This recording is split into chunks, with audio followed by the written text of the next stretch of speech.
ஓம் முருகா போற்றி போற்றி. என் அன்பு குழந்தையே,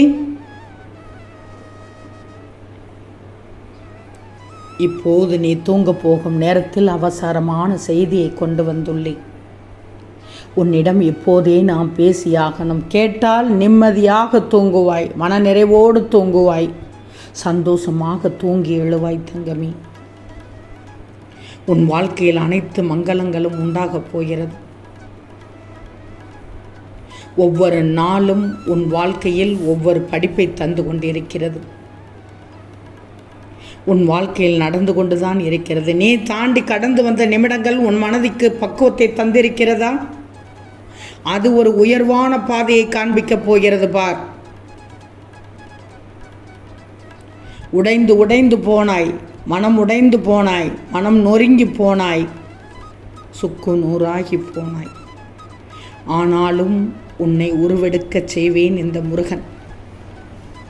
அதற்கான வலிமையை தரப்போகிறேன், அதற்கான நம்பிக்கையை உனக்கு தரப்போகிறேன். இந்த முருகனின் மீது நம்பிக்கை வை, நிச்சயம் நடக்கும், நல்லது நடக்கும். நிறைய கனவு காண்கிறாய். என்றோ நடக்கப் போக இருப்பதை நினைத்து கனவு காண்கிறாய். உன்னை கனவு காண வேண்டாம் என்று நான் சொல்லவில்லை. ஆனால் அந்த கனவானது உன் வாழ்க்கைக்கு உத்வேகம் உடையதாக இருக்கணும். உன்னுள் ஒரு எழுச்சியின் தீப்பந்தமாக இருக்கணும். உன்னை மேலோங்க செய்யும் அளவிற்கு கனவின் சிந்தனை இருக்கணும். அப்படி இருந்தால் நல்லதாக இருக்கும். வாழ்க்கையில் திருத்தி எழுத உதவும் ஒரே காலம் இன்று என்ற நேரம் மட்டும்தான். அதனால் இன்றைய நேரத்தை உனக்கு கொடுக்கும் பொற்காலமாக பார்க்கணும். உன் நிமிடங்கள் அப்போதுதான் உனக்கு பெரிதாகும். சொல்வது புரிகிறதா தங்கமே?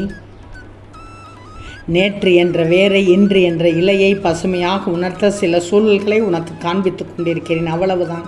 நீயும் அதை உணர ஆரம்பித்து விட்டாய். அதனால்தான் இந்த முருகனின் வார்த்தைகள் உதிர்வது உன் செவிக்கும் மனதிற்கும் மூளைக்கும் எட்டிக்கொண்டிருக்கிறது. இப்போது வாழ்க்கையில் நீ கடக்கும் தூரம், சந்திக்கும் சூழ்நிலைகள் எல்லாம் இன்னும் நிறைய இருக்கும்போது ஏன் இப்போது நீ இருக்கும் சூழலில் இருந்து வெளியே வர மறுக்கிறாய்? உன் வாழ்க்கையில் இன்னும் வியப்பூட்டும் அனுபவங்கள் நிறைய காத்து கொண்டிருக்கிறது. அதையெல்லாம் நீ அனுபவிக்க வேண்டாமா? நிறைய அவமானத்தை பார்க்கிறாய், ஏமாற்றத்தை பார்க்கிறாய். எல்லோருமே தோல்வி பெற்று வரத்தான் செய்கிறார்கள். அதனுடைய வேதனையும் வலிகளையும் அனுபவித்து தான் வருகிறார்கள். நீ மட்டுமல்ல. வாழ்க்கையில் வெற்றி பெற நம்பிக்கையோடு அனைத்தையும் எதிர்த்து போராடத்தான் வேண்டும். உன் வாழ்க்கை சோதனை நிறைந்து மட்டும்தான் இருக்கும் என்று நீயே முடிவு செய்துவிடக்கூடாது. ஒரு செடியோட அடித்தளம் திடமாக இருந்தால் தானே ஆரோக்கியமான மரமாக உயர்ந்து நிற்க முடியும். அதுபோல்தான் உன் வாழ்க்கையிலும் இதே மனநிலை கொண்டு செயல்பட்டுவிடும்.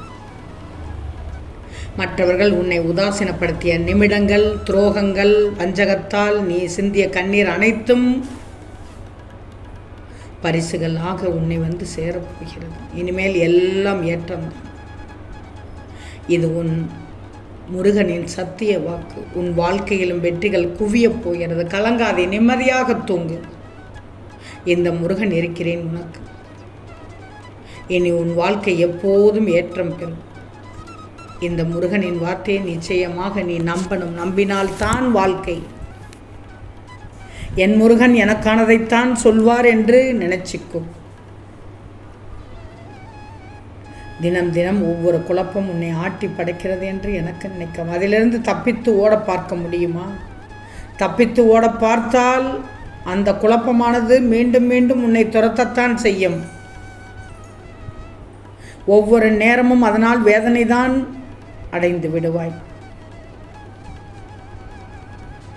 நான் சொல்வதை கேட்டுக்கோ. எல்லா அனுபவமும் எல்லா பாடமும் உனக்கு கற்றுத்தருகிறது தான். இல்லை என்று சொல்லவில்லை. அதை எப்படி செய்ய வேண்டும், எதை செய்யக்கூடாது என்பதை நீயே உணர்ந்து கொள். இந்த முருகனை தரிசிக்க வரும் என் பிள்ளையின் மனம் அமைதியாக நிலைப்படும் நிலையில் இருக்கணும். அதுதான் எனக்கு பிடிக்கும். எந்த விதமான சஞ்சலமும் இல்லாமல் மனம் காலியாக இருக்க வேண்டும். அதற்குத்தான் என்னை பார்ப்பதற்கு முன் உன் மனதில் எழுந்த எண்ணங்களே அவை. புரியவில்லையா? நீ வெந்நீரை கொதிக்க வைக்கிறாய். அது முதலில் சூடு தெரியாது, சூடு உடனே ஏறிவிடாது. ஆனால் கொஞ்ச நேரத்தில் அந்த தீயினுடைய தாக்கம், அந்த வெப்பமானது அதை கொதிக்க வைத்து மேலே நீராவி வரும். அதன் மூலம்தான் தண்ணீர் கொதித்து விட்டது என்று நீ மனதில் நினைப்பாய். அதுபோல்தான் என் இடத்திற்கு நீ வருவதற்கு முன் உன் மனம் கொதிப்படைந்து உண்டதாக இருக்கும். அதை போக்கி உனக்கு ஒரு தெளிவான மன அமைதியோடு என்னை தரிசிக்க நான் அவ்வாறு செய்தேன். இந்த முருகனை சாதாரணமாக நினைத்து விடாது.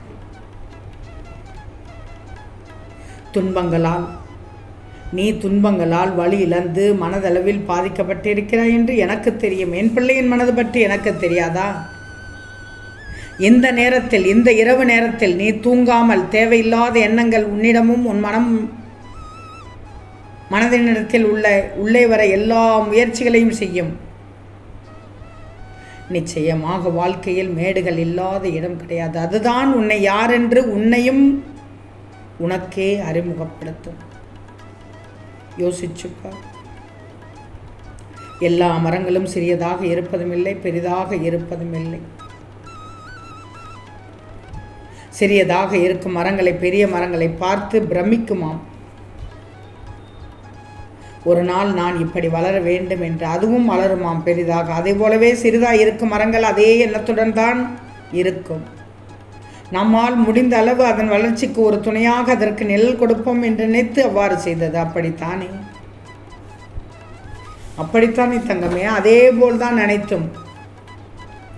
ஒன்றுக்கொன்று உதவி செய்து நாளடைவில் ஒரு பசுமையான மரங்களும் பூக்களும் நிறைந்த நந்தனவனமாக மாறும்.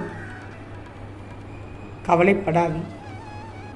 இதையெல்லாம் நான் உனக்கு இந்த நேரத்தில் ஏன் எடுத்துரைக்கிறேன் என்றால், என் பிள்ளையான மனம் எப்படி தவித்து கொண்டிருக்கிறது தூக்கம் இல்லாமல் என்று எனக்கு தெரியும். உனக்கு வாழ்க்கைக்கு தேவையான எல்லா நிகழ்வுகளுக்கான மாறுதல்களையும் இந்த முருகன் கொண்டு வந்து விடுவேன்.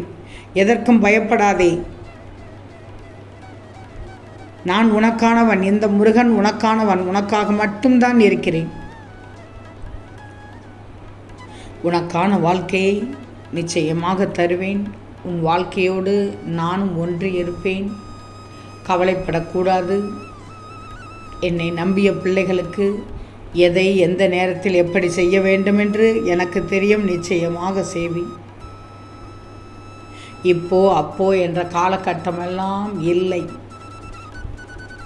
உனக்கு வேண்டியதை நான் செய்வதற்கு உண்டான சூழல் நேரம் வந்துவிட்டது. மற்ற கடினமான காலத்தை எல்லாம் கடந்து வந்து விட்டாய். நிம்மதியாக தூங்கு. நான் இருக்கிறேன். உனக்கு நல்லதை நடத்தி காண்பிக்கிறேன். நிச்சயமாக. ஓம் முருகா போற்றி போற்றி.